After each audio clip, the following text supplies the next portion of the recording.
So, this episode is going to be again about AI, and it's probably going to be the last one, but this one is packed with quite some interesting things, so stay tuned, and we're going to see after the intro, as always. And with that being said, hello and welcome back to the next episode of the Self-Development with Tactics podcast, and I appreciate you being here. Whether you are on a podcast or on a YouTube channel, I do really appreciate every single person that is watching, that is liking, subscribing, whatever you're doing. I'm really appreciating that. So thank you. Before we even go through the episode, there's three things that I'm willing to talk about. The first thing is, and I do remember that I've forgotten about something. The first thing is, if you are on the podcast or if you are on the YouTube channel, the links to both of them are down in the description, which means, and also in the show notes, which means that if you're willing to just be on a YouTube video, but you are at this point in time on the podcast, then please check out the first link in the description or the first links in the description.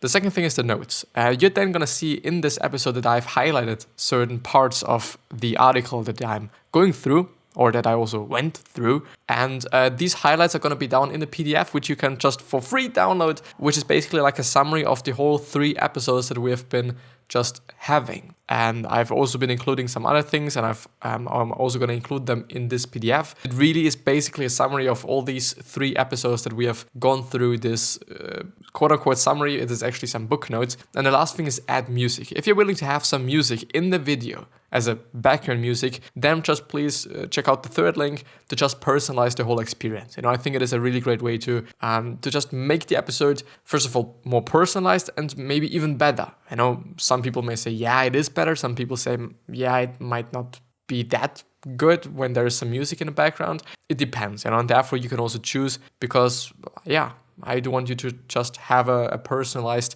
thing here, a personalized experience. This is the word that I'm searching for. So let's see. Let's move right into the episode.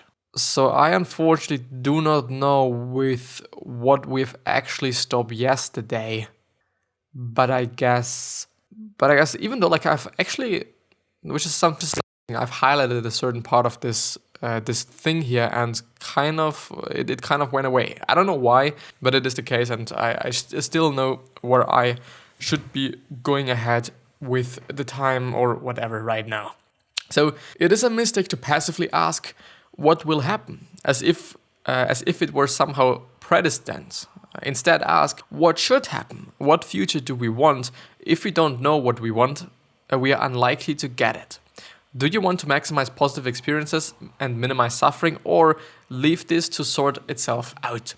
Yes, I think it does definitely make sense, and it is indeed something that we've also been talking about yesterday, I now remember.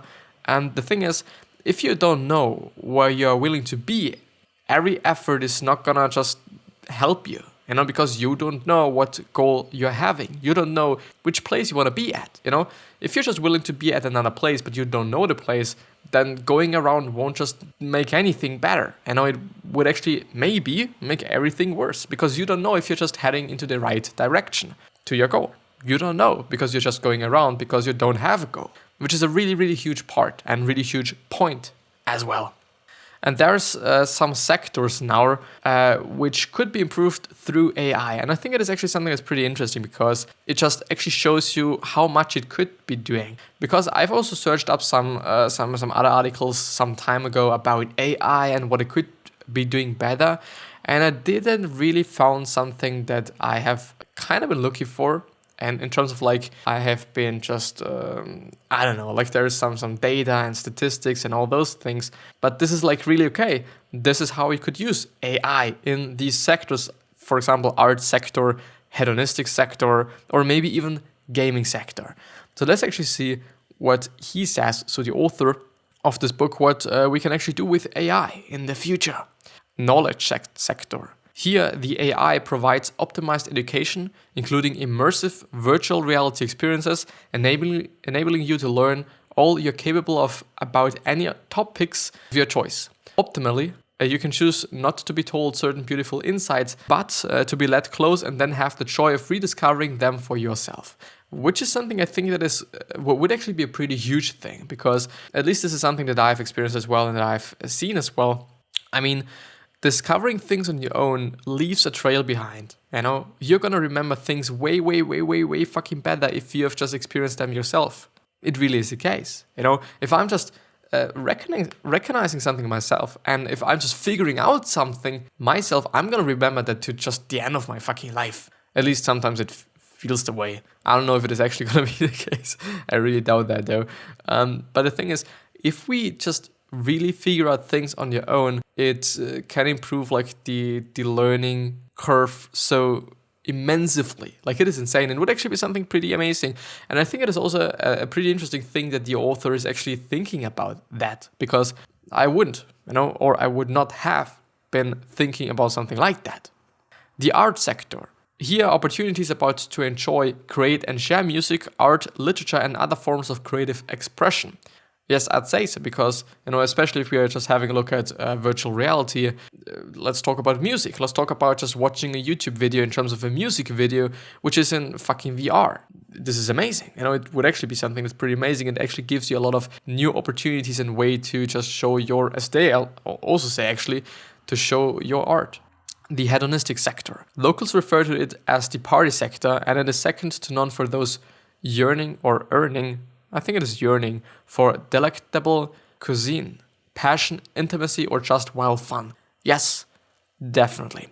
Pious sector, or pious, whatever it is, Pious sector, there are many of these corresponding to different religions, whose rules are strictly enforced. Wildlife sector. Whether you're looking for beautiful beaches, lovely lakes, magnificent mountains, or fantastic fjords, here they are. Yeah, we can definitely just have a look at really high fucking resolution pictures, and just it's gonna be insane, and it is actually gonna be insane if it is actually the case. And I think especially if you're just thinking about the whole virtual reality thing, which is actually just on a really good way, I would say. If we are talking about gaming, if we're talking about just VR in general, they have done just a pretty good step and pretty big steps in the last few years, I would say. And I think it is actually something that's pretty amazing, and I'm looking forward to it. I'm looking forward to just being able to maybe learn the anatomy in VR, which could definitely help with a lot of things. To just see, okay, well, this bone is just curved in that way, which I think it would actually make everything a little bit quote-unquote easier in terms of remembering those things. Because if you're willing to just be a doctor, you have to remember all those fucking things. Which first of all is insane, kinda, but I can understand it, of course, somehow, at least. The thing is, it would just make things, at least in my point of view, a little bit easier, because you can just have a look at them, you can just figure them out on your own, I would say. The traditional sector. Here you can grow your own food and live off the lands as in yesteryear, but without worrying about famine or disease. Yes, so it's just about living your life, I guess. The gaming sector. If you like computer games, the AI has created truly mind-blowing options for you. Definitely. Virtual sector. If you want a vacation from your physical body, the AI will keep it hydrated, fed, exercised, and clean while you explore virtual worlds through neural implants.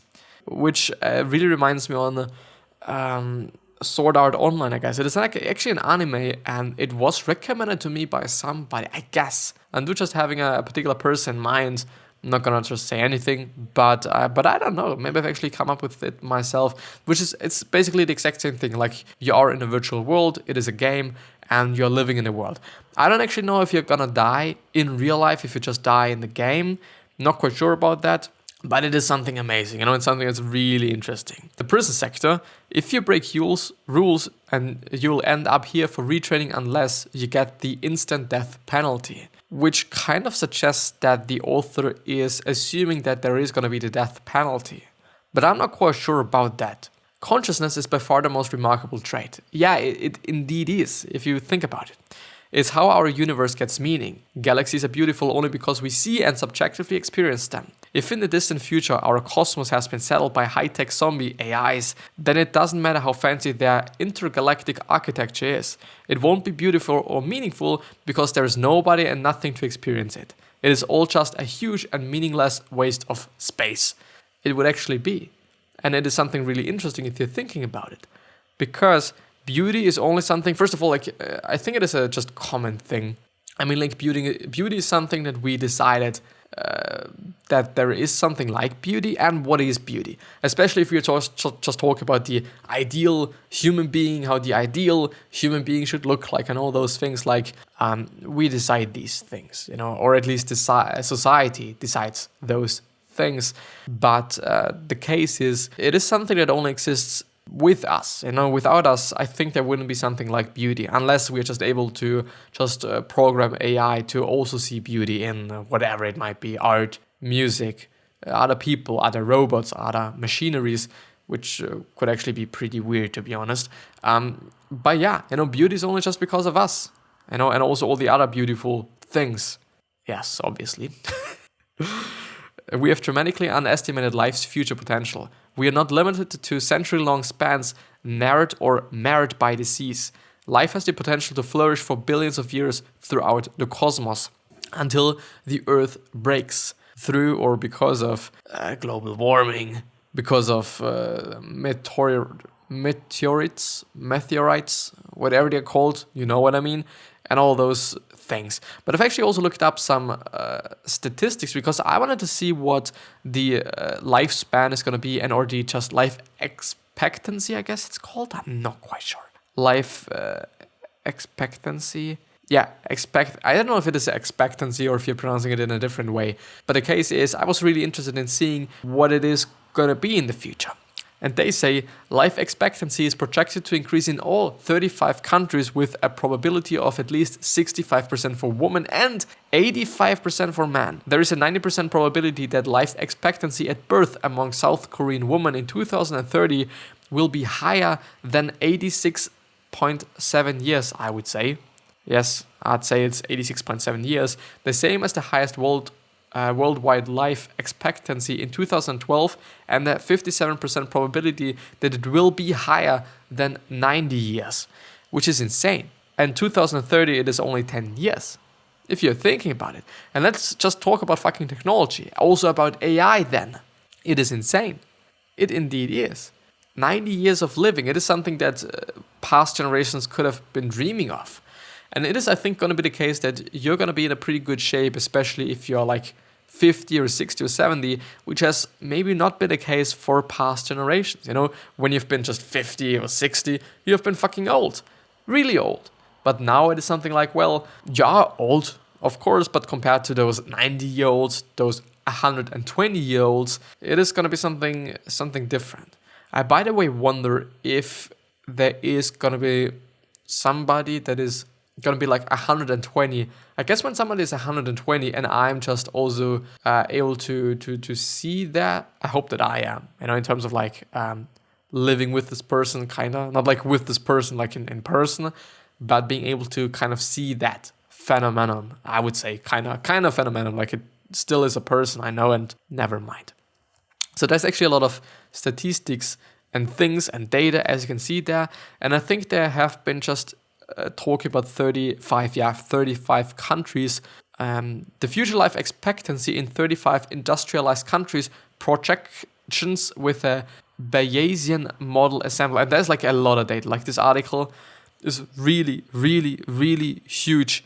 And if you want to have a look at it, it is probably going to be down in the description, I hope at least.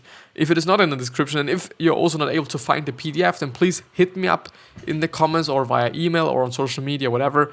You're going to be able to find me, then please do that, and I'm going to respond as fast as I possibly can, which is on the weekends it's going to be a second, and during the week it's maybe going to be a day or something. It depends on what day it is. Well, it's not going to be a day, it's really not going to be a day, but it's maybe going to be 12 hours or something like that. It could take some time. And there's also, I think, a download link for the whole one, not quite sure though. But yeah, it is something that's pretty amazing. I would actually like to go through the whole one. But I would like to know the whole one, but I do not really want to go through the whole one. This is my point. So yeah, let's see. Let's actually finish up with the summary there. These ultimate limits are set not by our understanding, but by the laws of physics. This ironically makes it in some ways easier to analyze the long-term future of life than the short-term future. I think I would say so as well, Unambitious civilizations simply become cosmically irrelevant. Almost all life that exists will be ambitious life. I do wonder what ambitious life is. If there is something like a definition for that. Could be the case. I assume that there is actually one. But still, there are two mathematically equivalent ways of describing each physical law. Either as the past causing the future or as a nature optimizing something. Yes, the second way is more elegant and profound. Yeah, I would say so. Like saying, okay, nature is optimizing things. It really sounds cool, and it really sounds like, okay, pretty natural and not really like human-made and whatnot.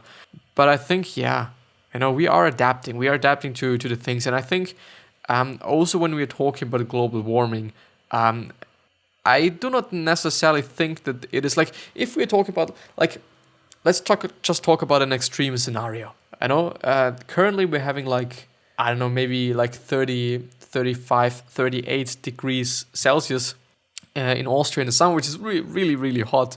Let's just expect that there is going to be 60 degrees Celsius. I think that we are somehow going to be able to just sustain that. First of all, just the first human beings that are having to just live in these conditions, they are going to have it pretty difficult. But once you're having a baby, once you're having some new generations, it's going to be easier and easier and easier. I do think we are just so fucking adaptable. We adapt to fucking everything, whatever it might be. And this is insane. And I think it might be one of the just best things the human body can do. Adapting to scenarios, to things, to situations, to whatever. We are really, really, really, really incredibly good at doing this. Sometimes it's insane. Sometimes it's actually unbelievable when some people like Wim Hof, for example, are walking just up a fucking mountain and it is snowing like fucking hell and it is cold and it is minus 30 degrees and whatnot, and they are able to do that. They are able to just walk up there. And it is not such a huge problem. It is insane. It really is what we are capable of doing. The problem is not a lot of people know and maybe have experienced it themselves what they are capable of doing. Goal-oriented behavior was hardwired in the very laws of physics. To rescue a swimmer as fast as possible, a lifeguard won't go in a straight line, but a bit further along the beach where she can go faster than in the water. And nature does this too. Yes. If you're thinking about some plants, and if the plant is, I unfortunately don't know what it is called in English though, but if you just think about plants, they're gonna just take the fucking easiest path. Even though it is gonna be through fucking concrete. It's the easiest path. Which lets them be faster and more efficient and goal-oriented. And it just makes sense if you think about it. In other words, nature appears to have a built-in goal of producing self-organizing systems that are increasingly complex and lifelike. The second law of thermodynamics has a life loophole.